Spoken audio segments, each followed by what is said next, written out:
As we wind down on this summer session, it's time to take stock of where we stand in our professional practice regarding technology integration. Please be aware that some resources we've explored this summer are going to be a better fit than others for your own professional practice. However, it's a continuing process of exploration and experimentation, and not every resource is going to work for you, but you have to be open to try new things. Really, what I think we've decided is that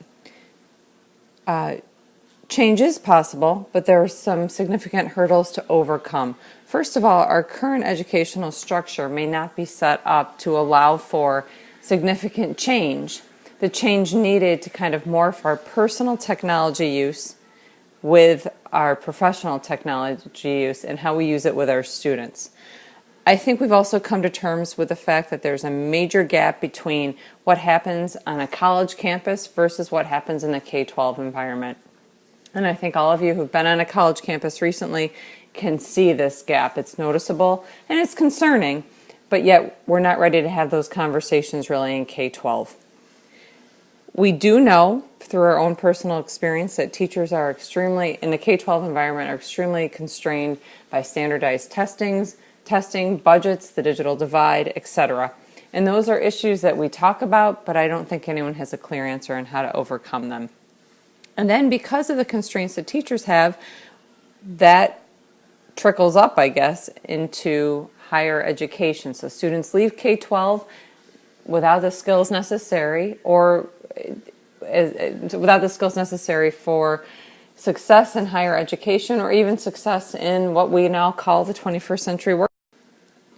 Some of you have questioned whether change is really necessary in terms of technology integration. Do we have a need for focusing more on basic skills rather than using technology as a silver bullet to solve our problems? We've talked about multimodal composition. Some of you mentioned that maybe we need to put that on hold until the kids get older and really focus on those basic skills that a lot of them don't seem to have.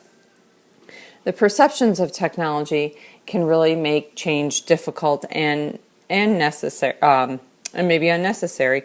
And we all know that people look to technology to solve our problems, but yet technology is one factor in the larger picture.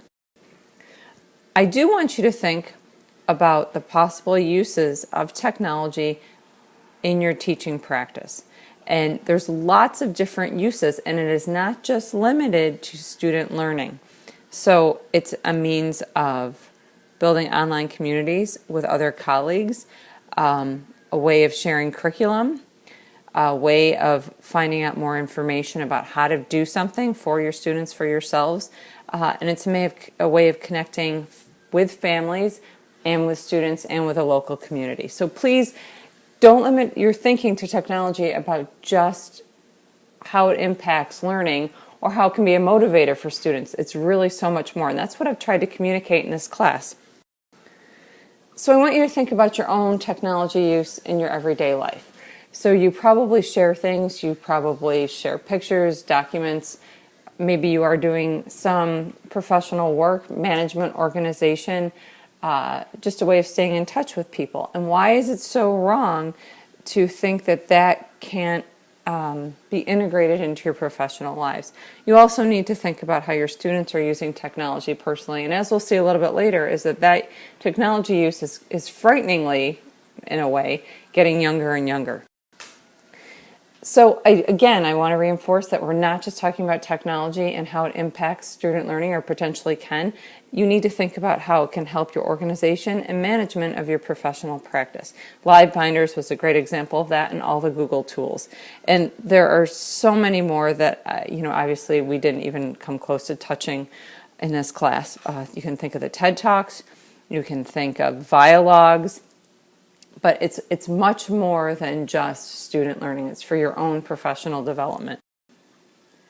And this is just another graphic with other technologies that you may be using personally. So do not limit yourself, again, to thinking that those technologies can't be integrated into your professional. And the flip side of that, we don't want to let those technologies overpower the basic things that still are very important for students to value. And those of us in the humanities obviously take such a thing like a book very seriously. What I plan on doing is putting a link to this infographic up on our course website. It just has some really interesting information about where kids are in terms of their technology use. And we're not just talking about kids, we're talking about small children and when they begin to engage with technology. And it's this area right in here that I think is important for you to view, about how many children have used a computer and what age that starts, and also how often they are on the internet and in what capacity. So instead of going through this whole thing with you, I'll put a link to it, but I think it, to a certain extent, can help drive our understanding of how things maybe need to shift a little bit, just because this is how children are interacting with the world more and more, and they come to schools, even though we know there's still a digital divide and not everybody has access, but many more are coming to school already pretty technologically savvy. But again, we want to think about technology integration and use, not just in terms of learning for students, but also for the professional.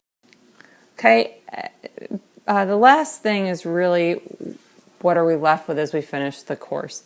So I think you have to look to your own personal use of technology and decide how you can begin to take what you do personally and how that can begin to morph into your professional life. And if you are not one to really use a lot of technology in your practice, I would recommend that you start by organizing, managing, and then move into collaboration and sharing, maybe even before you start experimenting with student learning. We've kind of talked around and about professional development and how the current models are pretty much not effective. And that's something that I think you could really explore in a class itself. But you need to have people in the schools working with teachers and modeling that technology use rather than someone popping in and giving a day-long workshop and leaving. And we all kind of know that. I think the last part is something, again, that you hear all the time, and it's that culture of standardized testing and how that can constrain and make technology integration almost impossible for some of us.